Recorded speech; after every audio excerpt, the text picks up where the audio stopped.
Cam, looking fit, mate. I didn't recognise you. Yeah, no, it's been a good pre-season. Put a little bit of work in the off-season to get better and playing a little bit better footy, so excited, yeah. What are some of the changes that you've I guess probably I was a little bit more diligent with my program this year in the off-season. I guess my first year, probably got a little bit carried away going back home and seeing all your mates and that, so it was good this year to get back, go back to work and then come back, I guess, with a good foundation to build into this year, so yeah. What are some of those things like that you did? Like, is it like not going out as much with your mates? Is it cutting out like takeaway? What's kind of the... Yeah, it is. I guess you go back home when you got mum cooking food for you all the time and you want to catch up with everyone. So I try to catch up everyone with groups. So I wouldn't be going out at the time and having a couple of beers. But yeah, and then I said when I got back here a little bit earlier, started training with all the boys again and just stayed on top of my diet and my food. So it's been good. How much weight have you lost? I'm at 89 now. So I think that's a couple more kilos over the off season. So I'm feeling probably my best Nick at the moment. You do your own cooking now, or what's the... Me and Corey Lyons do our own cooking, so Alex has got his girlfriend now that cooks for him, so he's been kicked out of the cooking class. It's me and Gaz now.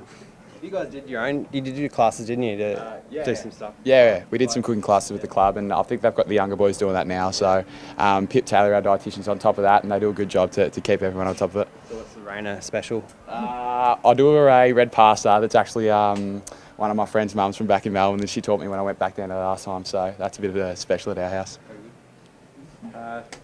You must feel sad for Charlie. What happened to his car? Yeah, I guess it's pretty devastating, isn't it? I saw the photo this morning, but I think the police have been pretty much straight on top of it, and it's been reported to the AFL Integrity Unit as well, so I guess that's all we can say about it at the moment. You blokes getting around him? Yeah, definitely. It's obviously pretty sad, especially when he was down in Melbourne playing for the game when it happened. So, but yeah, as I said before, I don't really know too much about it, but I've been told that the police and the AFL Integrity Unit's on top of it.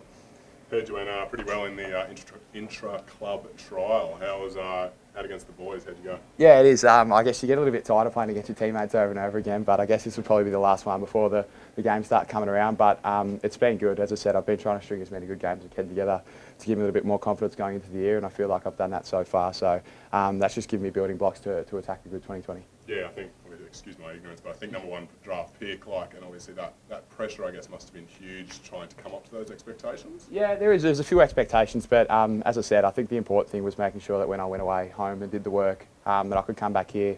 I guess in my first year when I come back, I probably was a little bit behind the 8 ball when I come back to pre-season.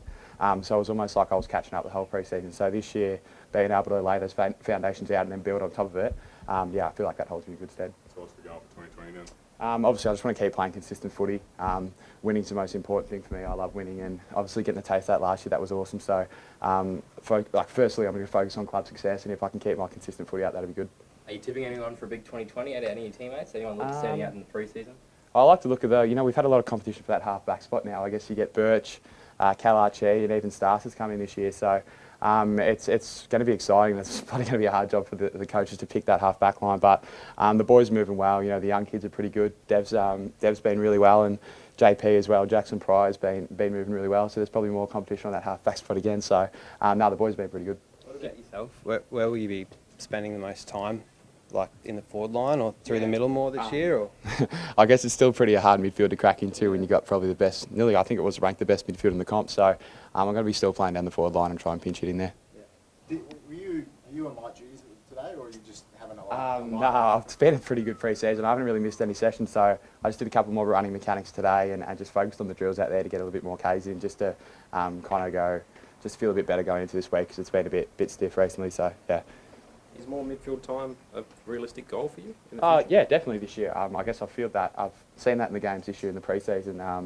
Me and Jared Lyons been working well together to try and do a couple of little changes in there and mix around. So he's also a very dangerous forward. So I guess it's a strength both ways. If I can go into the midfield and he can come down to the forward line. So it's obviously one of my goals and I'm working towards it, which is good.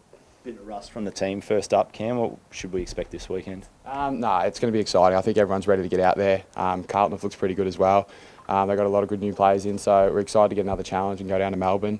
But yeah, I'm looking forward to getting out there and seeing what we can do. What would you be, I guess this is your last chance before the season starts, what are you working on this weekend that mightn't have worked against Port? Yeah, I guess it's just more fine-tuning those things that we've been working on last year that, made us do really well. So I guess it's important that we want to get on the winning board as well. So we just need to follow our process and go through with it. The narrative, I guess, the easy narrative is that teams will figure you out after jumping out of the pack last year. Is it as simple as that, and how do you stay ahead of the game a bit there, do you think? I guess every team's coming into this year with a new kind of game plan and that. Everyone wants to come out and, it's a fresh slate from the start of 2020. So I don't think we're going to be expected to just do the same thing. We're going to change our things up and give different varieties to our games. We're trying to become a more versatile team. So I guess you'll see that next couple of weeks.